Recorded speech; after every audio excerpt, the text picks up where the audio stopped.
Hey everyone, it's Richie here. I'm going to be doing the part 2 of the MOI balance matching video series. And in this part we're going to discuss the fitting process for how to figure out what your optimal MOI is with your irons, and then how basically to match them from there.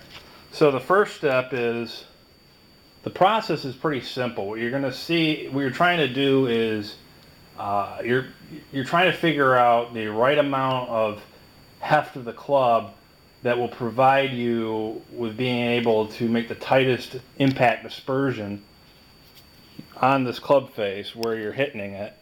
So you're trying to make the tightest impact dispersion possible.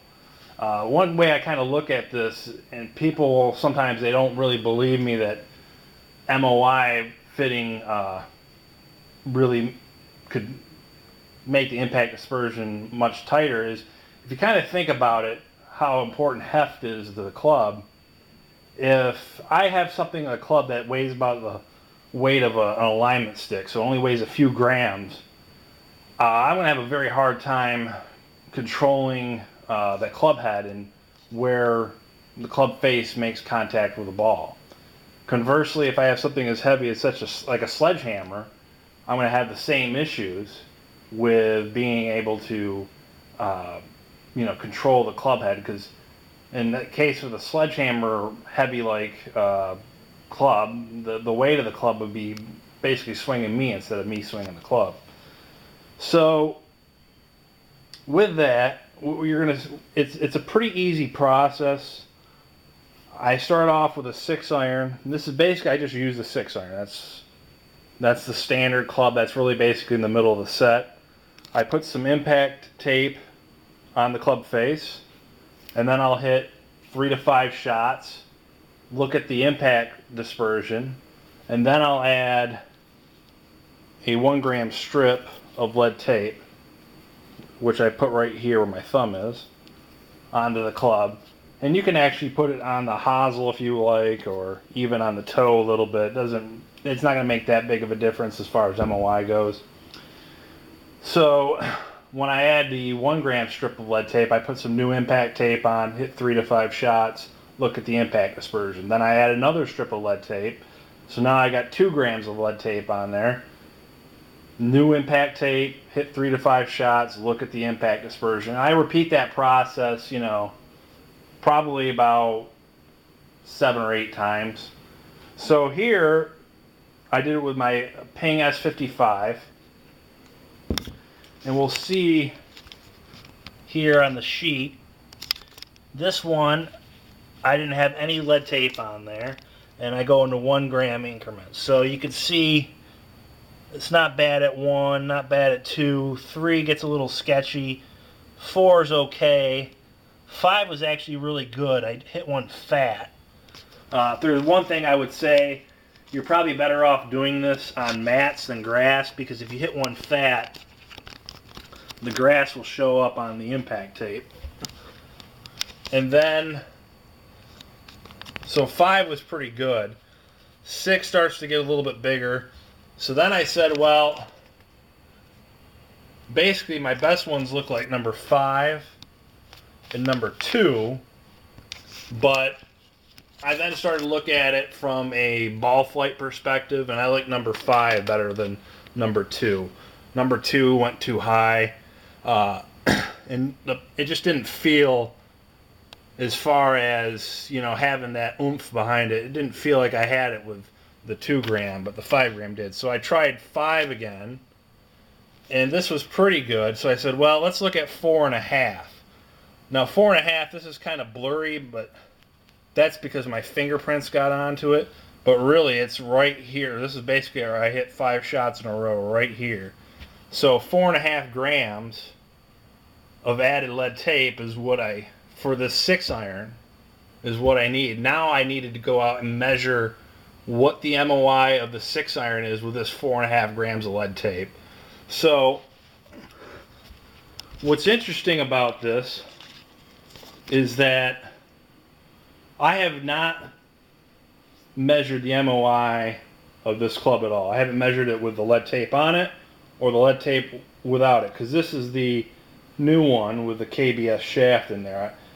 And the first video series part, that was the ping clubs I was measuring had the CFS ping shaft in there. I took that out, and you know I've got the heads right here, so they're all removed. But what I find fascinating about MOI matching is that I am willing to bet that when I measure this 6 iron onto this machine right here, it will probably come out very close to 2725, because that is what I have fitted myself with different iron sets for. You know, that's basically the MOI comes at for different iron sets for my swing. I always end up right around 2725. And so without looking at the MOI of this club at all, I have no idea what it is. We're going to measure it right now, see what it comes out to, and I bet you it comes out pretty close to 2725. So let me put it in the machine. And I'll get into a little bit about the difference between fitting for MOI with a driver versus irons, and also with hybrids and such. So here we go. I'm going to turn it on. Remember, 2725 is what we're looking for.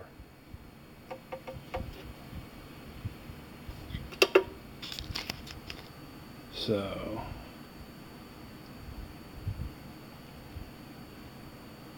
$27.26, that's pretty close. So you could see what happened was, when I went to 5 grams of added lead tape on there, which is right here, that was probably at 27.32 or so. And then when I added 6, it got a little bit further, so that was probably at 27.40, so that was definitely too much. So I needed to go to 4.5. So 27.25 once again is what I need. Now, we don't match the driver and the fairway woods and the hybrids to the irons, okay? We only match the irons and wedges together. That doesn't mean you cannot fit for MOI with your driver. In fact, you can, and it's actually great. I think it's improved my driving tremendously. It's the same process. You know, you're gonna want to use impact tape, add a gram of lead tape. Now with drivers, a lot of times there's an issue with trying to add lead tape to the head. What you can do is you could just add that lead tape to the hosel, wrap it around the hosel. You should be pretty good as long as you don't add more than 9 grams to the hosel. But with the driver, you'll see the same thing. The impact dispersion, as you get closer to your optimal MOI, will get tighter, tighter, and tighter. And then if you go over, it'll get bigger and bigger and bigger. Now, it won't be as tight as your 6 iron, because you're hitting a longer club that's very light, and you're swinging at a much faster speed. But you will see improved impact dispersion. You will see improved ball flight. You'll get a little bit. It'll just feel better when you make contact with it. So everything you're looking for in a club, and it doesn't matter how you add the weight to the head. You know, you can use lead tape, you can use hosel weights, you can use hot melt, whatever you like. It's just whatever adds weight to the head. So what I typically find with a driver is you're going to probably end up adding about 100 points higher than your irons. So in my case, 27.25 was my irons and wedges. So with the driver, mine actually comes out to 28.25. So mine is 100 points higher. With the fairway woods, I find out you're going to usually about 75 extra points. So, but for me, I'm best at 28.10, so that's 85 extra points. But most people I've come into usually you need about an extra 75 points with the fairway woods, and then with the hybrids, add 50 points. That's probably about where you're going to need to be. And both my hybrids come out best at 2775, which is 50 points higher than my irons and wedges. So, you know, it's a very simple process, and it goes much more than beyond than just feel of the club. It actually goes into, as we can see here, performance of the club.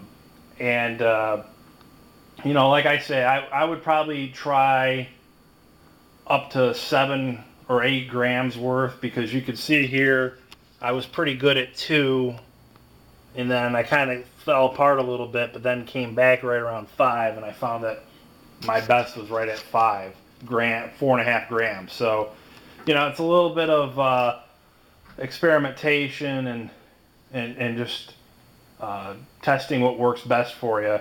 But, you know, and if you come in between 2 different type of weights, go with the one that feels best and has also the best trajectory to you. So if you can get those, you're in pretty good shape. So that's it for now. I'll do the 3rd series hopefully sometime this week. So if you have any questions, you can always email me at progolfsynopsis@yahoo.com.